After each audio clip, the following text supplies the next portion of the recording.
મીરાબાઈ આજ મારા હોઠે મને દગો દીધો કે કેમ કે અત્યાર સુધી મેં કાળજામાં હાચ્યો હતો પણ કાળજામાં હતું ને તો હોઠે આવીને ઊભું રહી ગયું. આ ઘણા કહે ને મીરાબાઈ અરે કૃષ્ણ એ વાતો કરી. આજનું દ્વારકાનું જે મંદિર છે અહીંયા મંદિરનો ફોટો જોયો એટલે યાદ આવ્યું કે 450 વર્ષ પહેલા 5000 વર્ષ પહેલા વિદાય લઈ લીધેલા ભગવાન નારાયણના મંદિરમાં મેવાડની મહારાણી એમ કહેવાય કે મીરા પ્રવેશ કરે અને મેવાડનો માણસ કોઈ આવીને એટલું કે મીરા તમે જ્યારથી મેવાડ મૂક્યું ને ત્યારથી મેવાડમાં દુષ્કાળ પડે છે, ન ગળી શકાય એવી બીમારીઓ થઈ છે. ઝેર પીવું હોય ને એ તો હસતું હોય, દેતો હોય ને એના હાથ ધ્રુજતા હોય ભાઈ. હે ખોટું કરવા વાળો હોય ને એના હાથ ધ્રુજે, ઝેર પીવા વાળાને કોઈ દી ન સાહેબ. એ જીરાણાજી ને કેજો ફરી ઝેર મોક. એ મેવાડના માણસ તું અહીં આવ્યો હો દ્વારકા તો હજી એમ કહું કે તારા રાણાને કહેજે ફરી ઝેર મોકલે. આજ મને એનો છે આધાર ઝેરને, એ જ ઝેરને જીરવવા જીવન મારો જાવશે. પણ કેવા ગયો સાહેબ એના પતિ, આ જો ઘણા એમ કહે છે કે એના પતિ રાણોજી હતા ઈ એને દુઃખ દેતા હતા. નહીં સાહેબ, એમના દિયર એને દુઃખ દેતા હતા. આપણે એના દિયર એમને કહેતા હતા. એનો પતિ તો રાણોજી ઈ ભગત હતા સાહેબ. મારે એક જ નાની વાત કરવી સાહેબ. અડધીક રાતનો મજર ભાંગ્યો છે. મીરા પોતાના ખંડમાં બેઠા બેઠા ગોવિંદની માળા કરે છે અને રાણોજી નીંદરમાં બીજા પડખું ફરવા જાય. બહુ અઘરી ઘટના છે. રાણાજી આમ પથારીમાં આમ પડખું ફર્યા અને મોઢા માલી હરે કૃષ્ણ બોલાઈ ગયું. હવે હો મીરાબાઈ જગાડે છે, એ રાણા શું બોલો છો? ત્યારે રાણાની આંખમાં આહુડા હતા ને એટલું બોલ્યા કે રાણા મીરાબાઈ આજ મારા હોઠે મને દગો દીધો કે કેમ કે અત્યાર સુધી મેં કાળજામાં હાચ્યો હતો પણ કાળજામાં હતું ને તો હોઠે આવીને ઊભું રહી ગયું. હું મારા પરિવારની બીકે નહોતો બોલતો. અને મીરાબાઈ તમારે નક્કી કરવું જોવે, તમને ભરોસો હોવો જોવે કે મારા હૃદયમાં કૃષ્ણ બેઠો હોય તો જ મને મીરા જેવી પત્ની પરણે ને ભલા માણા, નહીતર મારા ઘરમાં મીરા ક્યાંથી આવે ભલા માણા. હે અને એ જ મીરા દ્વારકા જાય અને દ્વારકા જાય અને પછી એમ કહેવા ગયો કે એ રાજના માણસો આવીને કહે છે કે મીરાબાઈ અમે તમને પગે લાગીને કહી હવે તમે પાછા ઘરે આવો.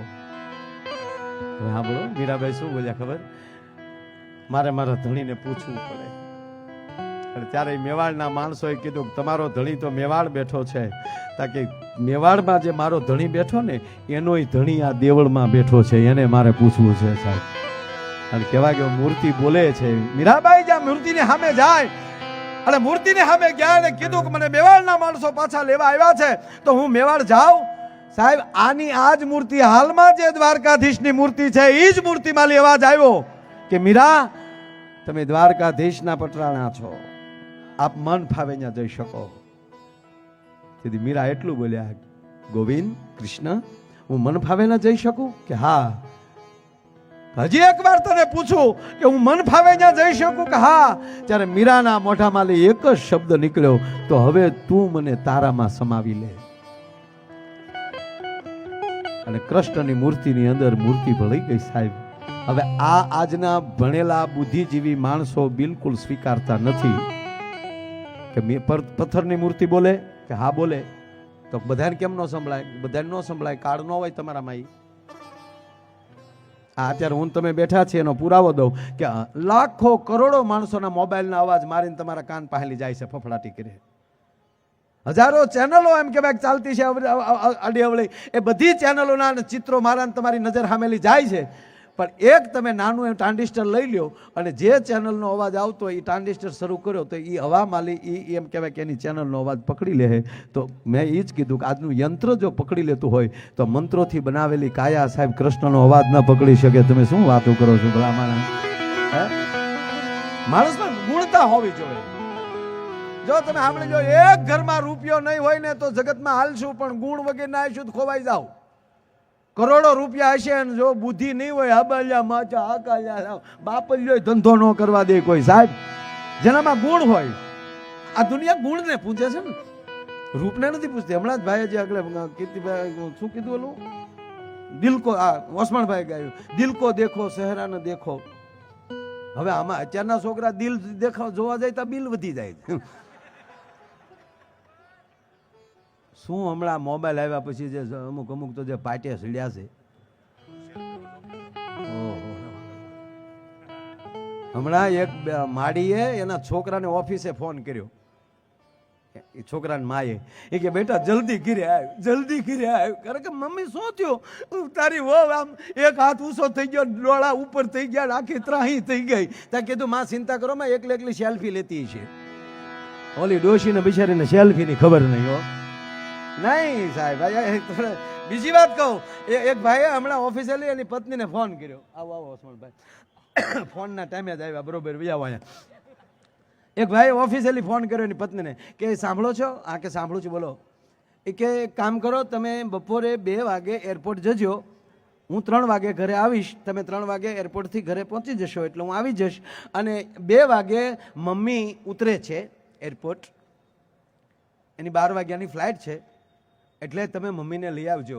મમ્મીને લઈ આવવાનું કીધું અને બેને જે શરૂ કર્યું, મમ્મીને ભાન હોવી જોઈએ. આ કીચ મીચની 10 દિવસનું વેકેશન છે તો છોકરાઓ સાથે રહેવું કે મમ્મીની સાથે રહેવાનું?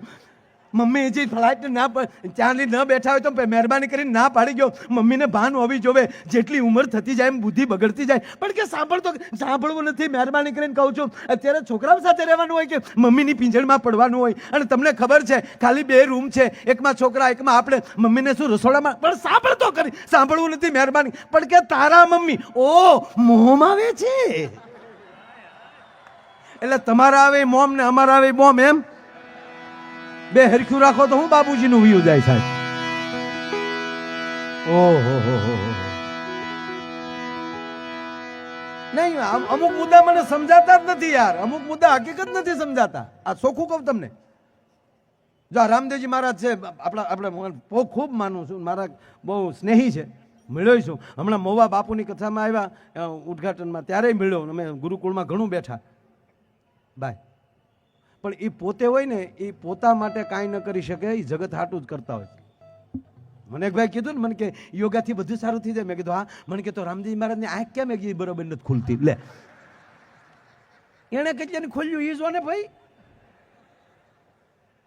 હા, અમુક નો પોતા માટે ન થાય લ્યો ને. પછી અમે રામદેવજી મહારાજને દાંત કાઢતા કાઢતા કીધું, કીર્તિભાઈ, મેં કીધું બાબા તમે એમ કહો છો કરો યોગ ભાગે રોગ. મને કે હા યોગ છે, રોગ ચલા જાતા હે. હું કીધું તમે દવાની દુકાન શું કામ નાખી?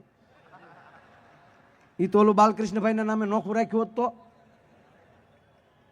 એક બાજુ એ કયો છો ને દવા, એટલે આવું બધું. આ ફેવિકોલ કંપની આપણા મોવાની, બરોબર ને, મધુકાંતભાઈ પારેખ, એનું ગામ કળસાર છે, એનું ઘરે જોયું જૂનું મેં, પણ આપણા મહુવાના કહેવાય, તાલુકો મહુવા.